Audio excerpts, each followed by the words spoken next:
Mga kapatid, welcome back po sa Coach Hadi Vlog. Dito po tayo sa isang pagkakataon na magandang hapon po sa mga ganong oras sa iba't ibang dako ng mundo. Magandang tanghali o magandang gabi. Magandang gabi po sa inyo lahat.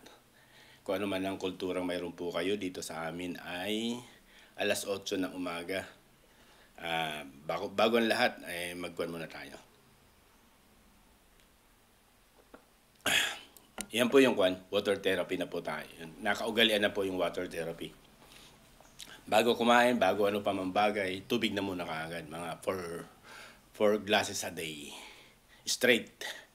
Tapos, minuto lang o 3 to 4 minutes lang, release na ng dumi. Ganun. Pasintabi sa mga. Pero yun na po yung kultura na aking ginagawa. Kasi nga, nagkukan tayo. Ginagamitan natin ng water therapy para hindi tayo mag-maintenance ng mga gamot-gamot, ano pa man bagay. Hindi ako against sa gamot. Sa mga nagme-maintenance, hindi po ako against yan. Malaking tulong po yan. Pero ako kasi, pinipilit ko po talaga na wag mag-maintenance ng mga tinatawag na western drugs. Diba? Ayoko mag-maintenance. Kaya ginagawa ko po ngayon, yan. Water therapy, every day. Pagkagising, toothbrush lang, and then tubig na kagad, 4 glasses diretso. Tapos yun, after mga 3 minutes to 4 minutes, release na po, nagre-release na po ako ng aking dumi. Yan, ganun po siya, everyday po yan. Kaya never ako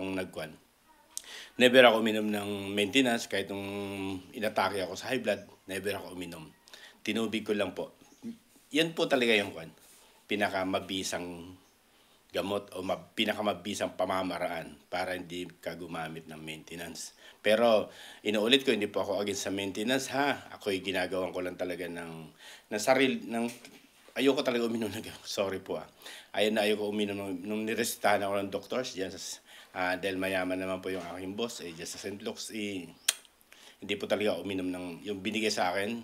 Kahit tinakot ako ng doktor na sinabi sa akin na okay, inumin mo yan tutumba ka pag di mo ininom yung maintenance mo. Never, ni isa doon, hindi po ako uminom. Tinubig ko lang po talaga. Yan, share ko lang po na sabi ko. Pero ang pag-uusapan po natin mga kapatid ay yung tungkol sa pamimigay ni Martin Romualdez dyan sa Davao City ng ayuda. Yan, unang-una. Tapos yung pangalawa, yung abogado ka ng private properties pero hindi ka pinapapasok sa mga anumang ginagawa nila dyan sa KOJC. Yun. Bigyan din natin ng reaction. Okay? Unahin natin yung pamimigay ng ayuda ni Martin Romualdez. Alam mo, eto mga kapatid sa mga hindi pa subscribe na po kayo. Kung mabigat naman po yung subscription, kahit na yung like na lang po, masaya na po ako. Sobrang na-appreciate ko na po yun. Comment po sa baba, salamat po. Doon, mga bagay na ganoon lang, masaya na po ako doon. Malit lang naman po yung channel ko, kaya pero hindi ibig sabihin kung mumalit lang channel, hindi tayo magsasalita. Hindi po yun. Karapatan natin. Kaya yun. Thank you po sa inyo lahat at God bless. Ingat po tayong lahat sa mga ginagawa natin. At pagpalain nawa tayo ng ating mahal na Diyos na lumikha sa atin. Okay? Yung pamimigay po ni Speaker Romualdez sa Davao City ng ayuda na nagkakahalaga ng 5,000. Para bang yung alam mo mga kapatid, nalulungkot ako, naaawa ako sa ating speaker. Bagamat siyempre, bilyonaryo yan. Ba't natin kaawaan? Pero nakakalungkot, di ba mga kapatid? At saka doon sa part ng mga Pilipino na talagang itinuturing niya kasi, yun po mga kapatid, diba? Sinabi niya, para bang tinalo pa si Kuya Will, di ba? 5,000 cash. Talagang nagkagano, no? Kala mo talaga, pil na pil. Kulang na lang sabihin, bigyan ng jacket yan. Naku po, Diyos ko po, Panginoon ko. Pag ganito yung mga leader natin, yung mga ganitong klaseng leader, walang pahantungan po ang ating bansa Pilipinas. Bakit? Ang kokote po di ba? Ang kokote yung bigyan ka ng pansamantala. Hindi po ako hindi po against sa ayuda. Tanggapin niyo po kasi pera na. Ang tanong nga po ang lakas ng loob no, parang pil na pil niya, di ba? Ang lakas ng loob. Pero hindi niya naman pera. Subukan mo kayo yung pera mo ipamigay dyan. Testingin ko lang kung anong mararamdaman mo. Yan yun, di ba nakapalob sa 500 billion na nilaan sa AKAP. Yan na po yung mga kapatid. Tanggapin niyo po yung mga kapatid. Bakit? Iyay bahagi ng pera din natin. At saka napansin nyo, bakit ko nasabi nakakalungkot? Kasi ito mga kapatid. ah, itinuturing niya yung mga sambayan ng Pilipino. O sige, parang ipinamumukha niyo sa sarili niya o pinamumukha sa atin na ganito.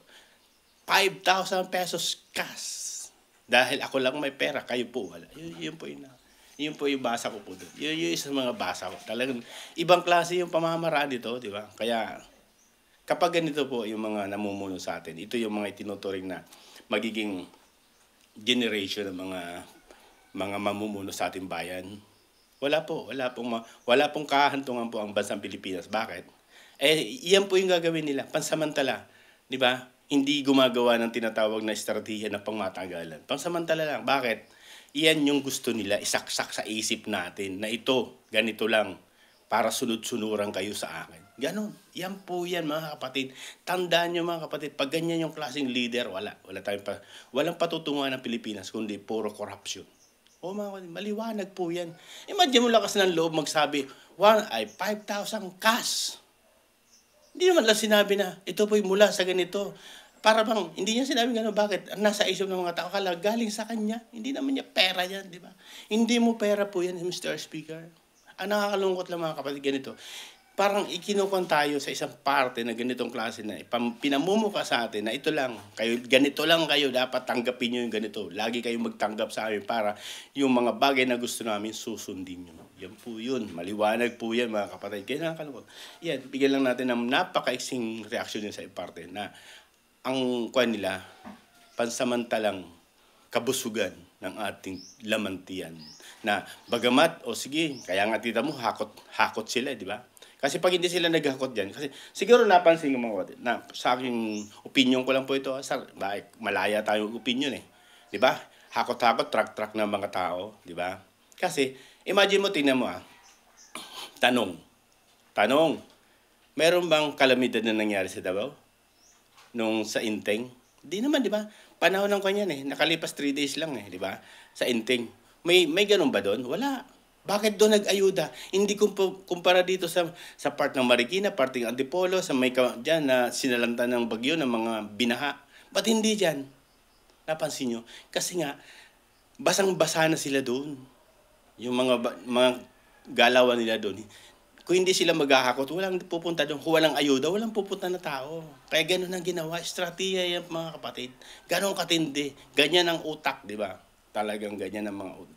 Kaya, sabi ko nga, nakakalungkot. Bakit? Pag ganito yung mga leader natin, walang patutunguhan ng ating bansang Pilipinas sa mga bagay na ganyan na ang estratehiya ay pansamantala lang. Di ba? Yun, nilaanan nila yung pondo ng 500 billion doon sa ANGAP. Kaya, imagine mo, walang kalamidad dyan sa Davao. Pero yun, nagbigay doon. Tingnan mo kung papaano, di ba? Yan yung sinasabi ng mga baliktad ng talaga. Kaya matuto tayo, makita tayo. Yung ayuda na yan, tanggapin nyo mga kapatid dahil una-una pera natin yan. Hindi pera po. Siguro ito po, Mr. Speaker, baka nalimutan nyo po yung 500 bills yan o mga bills na pinamigay nyo. Kung tigi 100 mo, 500. Baka nakalimutan mo lagyan ng pangalan mo. Lagyan mo para hindi namin makalimutan yung ginawa nyo. Yan, siguro. Kasi di ba gano'n naman eh. Bawat ipamimigay mo, di ba? Lalo sa bigas, binakalagay Romualdez rice, di ba? Baka nakalimutan mo yung pinapalala lang po. Lagyan nyo rin po ng pangalan nyo doon sa bills ng 1,000, 500 na, mga bawat bills diyan na ibinibigay. Lagyan nyo ng pangalan nyo, Romualdez. Di ba? Iyon paalala po, okay? Tama na po yun. Kasi nalulungkot ako sa mga ganong klase mga pamamaraan. Bagamat malaking pakinabang sa sambayan ng Pilipino, pero lagi natin tandaan yung 5,000. 5 araw lang yan, 7 araw, 1 linggo lang po yan. Ubus. Diba? Pero yung tinatawag na pang long term na pamamaraan, hindi kayang ubusin yun. Bakit? Pang matagalan yun. Pasamantala lang yan. Pero tanggapin nyo po mga kapatid, 5,000 pesos cash. Tinalo pa si Willie Rims. Wahowin eh. Kulang na lang sabi, bigyan ng jacket yan. Di ba? Okay mga kapatid, sige salamat po. At nabigyan natin ng reaction. Nakakalungkot. Yung mga pamamaraan. Nakakalungkot. Winawaldas yung pera. Para lang sa pansariling kapakanan. Sariling kapakanan yan. Imagine mo yan. Di ba? Para lang kasi, di ba, 2025.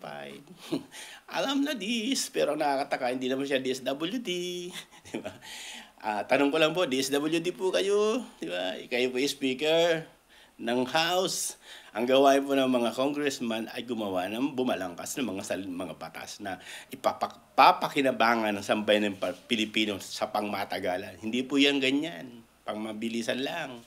Pero ginagawa mo na kasi hindi mo pa, siguro hindi mo naalala na speaker ka po. Hindi ka po DSWD. Hindi po namin nalaman na kayo na po pala yung DSWD. Diba? Kayo po na pala ang bagong DSWD na nabibigyan ng EUDA. Congressman po kayo. Diba? Lumayo-layo po kayo sa mga ganyang bagay na pamimigay. Bakit? Pampolitika po yan. Kahit hindi mo sabihin sa party, politika po yan. Ibigay nyo po sa DSWD para walang pantay-patas siya. Bakit ang DSWD walang kinikilingan dyan? Pero kung ikaw ang mismong mamimigay, politika po yan. Hindi man natin sabihin, pero bribe po yan. Bakit? Naalala natin yung sinasabi ni SAS, di ba? Diyan, nahinatulan ng bribery yan, di ba? Tumanggap ng dokumentado naman yan. Hindi lang tinatakil siguro ni SAS ng buong buo kasi siyempre, yung mayroong mga danger po yan. Bahagi ng kanya. Danger po yan. Kumbaga, pero na-mention ni SAS yan na hinatulan ng kanya na sa pamamagitan ng pagtanggap. Kaya, Mr. Speaker, hindi po kayo DSWD. Diba? Kayo po yung congressman, gumagawa ng batas. Bumabalangkas sa mga batas. Diba? Yan po yung gawain nyo po, hindi yung pamimigay. Sos, Maria Josep. O di kaya, sige, mamigay ka, pero sabihin mo pera nyo. Okay, tatanggapin mo namin. Okay, mga kapatid, nabigyan natin ng reaction. Nakakalungkot, mga kapatid. Okay, isunod natin yung isang abogado ng private property. May kliyente siya. Kunyari, ako abogado ng kliyente ko. Ako nire-represent ng pero hindi siya pinapapasok doon sa mga nakakatuwa, di ba, mga kapatid? Kasi unang-una, natural lang sa pag nagbigay ka po ng ganyan, ng warrant of arrest, di ba? Pag nag-serve ka ng warrant of arrest, karapatan ng abogado yun na tingnan yung mga bagay na, pero hindi na po siya pinapasok sa mga gusto na kinubkob nila dyan, lalo dyan sa may katedral, hindi siya pinapapasok po. Pero ang tandaan mo, siya po yung abogado. Saan ka naman nakakita ngayon? Yung ganyang kaklase mga pamamaraan, di ba? Abogado ka ng isang kliyente mo na isang private property, pero yun, parang hindi mo pwede i-represent yung kliyente o yung property ng kliyente mo na parang hindi mo na i-represent. Bakit? Pinagbabawalan nga po siya, di ba? Pinagbabawalan siya pumasok sa mga bagay. Challenge nga po yung sinabi ni Torre, di ba? Patunayan daw ni Atty. Terion yung mga bagay na paghuhukay dyan, di ba? O may mga bagay na parang nagmiminan na sila. Kasi mga minero na po ata nagmimina. Tanong lang pa kung totoo po. Patunayan daw ni Torre. Nung pinunta naman ni Atty. Terion, hindi naman siya pinapasok ng mga polis. Kinordonan doon. Yan. Ano itinatago nyo doon? Ang masakit ng mga kapatid dito, isa kang abogado ng isang private property, di ba? Natural lang o tama lang na kapag may ibinigay na serve o nandun yung magsuserve, kailangan mo samahan eh. Bakit? Siya nga po yung representative o siya yung abogado ng isang private property. Karapatan niya tingnan, ayusin, kung naaayon sa batas, di ba? Pero hindi siya pinapapasok. Yan po yung tinatawag natin ng hindi po normal eh, di ba? Sa isang bagay na batas na bilang abogado ng isang pribadong pag-aari, karapatan niyang tingnan, alamin yung mga bagay na mga ginagawa nila, o alamin kung anong klase mga dokumento o anumang bagay na ipasok dyan. Karapatan niya yun kasi siya yung legal counsel, legal na abogado ng kanyang kliyente sa isang pribadong pag-aari. Malinaw po pribadong pag-aari po yan. Hindi po yung government na pigil-pigilan mo siya. Bakit? Siya yung abogado ng kliyente niya. Karapatan niya yun. Pero anong nangyari? Diba? Hindi siya pinapasok. Yung challenge ni General Torre na patunayan, hindi niya mapatunayan. Bakit? Pinuntahan niya nga po. Hindi siya pinapasok. Paano niya mapatunayan? Ibig sabihin, may ginagawa silang kabulastugan talaga dyan. mayroon silang mga itinatago. Ay base po ngayon, di ba? Mamaya po ata mag-ocular inspection po ang ating mga senador na nakakuha na po yun eh. Naka-schedule na po na dyan ata gaganapin yung hearing ng mga senador na pupunta dyan at i-inspection na yun. Ewan ko lang, base po kasi sa mga naglabasan ng mga vloggers o mga SMNI reporters dyan, naglinis sila. Naglinis yung mga kapulisan, tapos binawasan yung mga pulis na naka-deploy dyan. Almost may parang itinaboy lang, parang gano'n, para makita. Siguro, ayaw din nila makita ng mga senador na over, di ba? Sobrang dami mga kapulisan, kaya binawasan po. Tapos naglinis at nagpasok ng kung ano mga kontrabado, katulad ng semento, di ba? Imagine mo, nagwa-warrant of arrest ka, magdadala ka ng semento. Anong klaseng warrant of arrest ka magdadala? Bakit? Eh siguro nga, di ba? Kasi nalaman nila mayroong gaganapin dyan, pupunta yung mga senador, yung hinukay nila dyan, siguro nga, tatakpan nila. Eh, saan sila kukuha nito? Kasi hindi ka na ba't kailangan magpasok ng mga grabat sa kabuhangin? O magpapasok ka ng semento? Anong ibig sabihin nun? Kayo nang gagawa ng KOGC ng mga binagawain dyan? Napakalinaw naman. Para naman tayong kanya, di ba? Hindi naman tayo pinanganak ng kailan lang o kakahapon. Hindi ganun.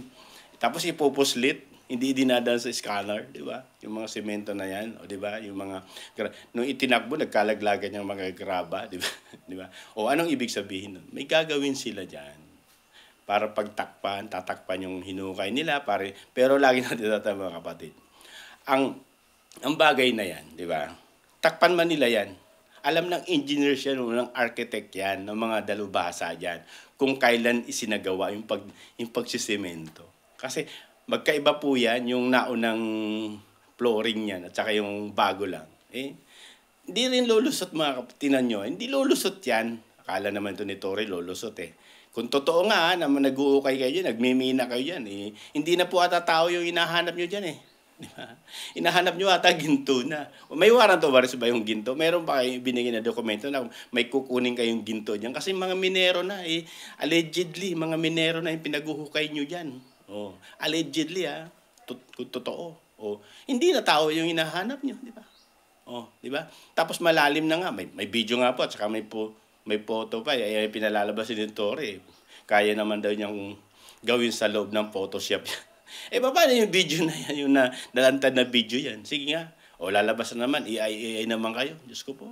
Gano'n na kasi tinatak na sa isip nyo na gano'n kapag may lumabas na AI, yan.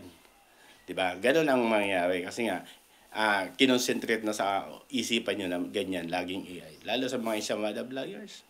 Mga tons of vloggers, mga bayaran mga vloggers ni BBM. Yan, ganyan, ilulusot nila yan. Bakit? Kasi nga, nakikinabang sila. Diba? Ganun lang naman yan. Simple lang yan. Laman tiyan nila yan. Kaya mga kapatid, tayagin natin talaga. Yung mga bagay na ginagawa, hindi habang panahon lulusot at lulusot po kayo dyan sa mga ganyang sitwasyon. Ihahayag po kayo ng taas. Maniwala po kayo. Darating din yung sinasabi ni BP Sara. Diba?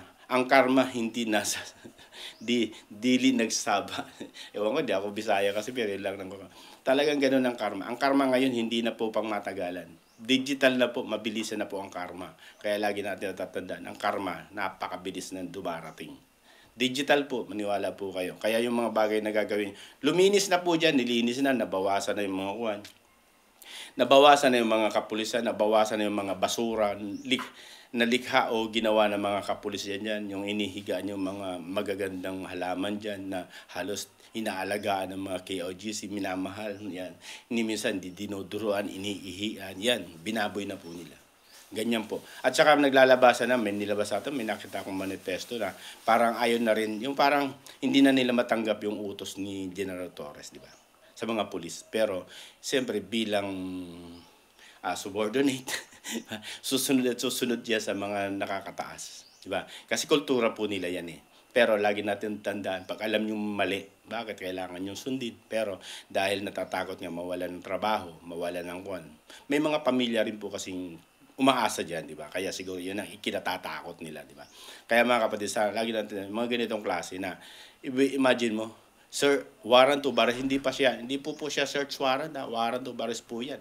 Pero yung representative ng isang pribadong location o pribadong lugar na nagre-represent bilang legal counsel o abogado ng kliyente niya, hindi siya pinapapasok. Di ba? Di ba taha sa paglabag sa batas, di ba? Kasi nga, kung ikaw representative ng isang pribado, ikaw yung abogado, natural lang na alamin mo kung anong mga ginagawa nila, di ba? Natural lang na alamin mo kung anong mga legal na mga ginagawa nila, kung illegal na ba yan, dapat pinapapasok nila, may access siya lagi doon sa mga part na ginagawa nila. Pero hindi na po nangyayari, hindi na po siya pinapapasok. Yun mabigat po. Okay mga kapatid, salamat po sa ganitong klaseng talakayan na nabigyan natin ng opinion at reaction. Lagi ko sinasabi po, malit lang po yung channel ko, pero hindi ito magiging dahilan para hindi tayo magsilita ng isang bagay na alam nating mali. Pag mali, okay po mga kapatid. Lagi kong sinasabi mga kapatid, ingat po tayo lagi.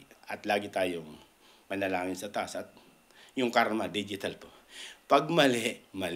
Pag tama, doon tayo magsama-sama. God bless po. Ingat po kayo lahat. At God bless, as yung sa taga-Kuwait na nag-comment sa akin, dyan sa nanonood din siya.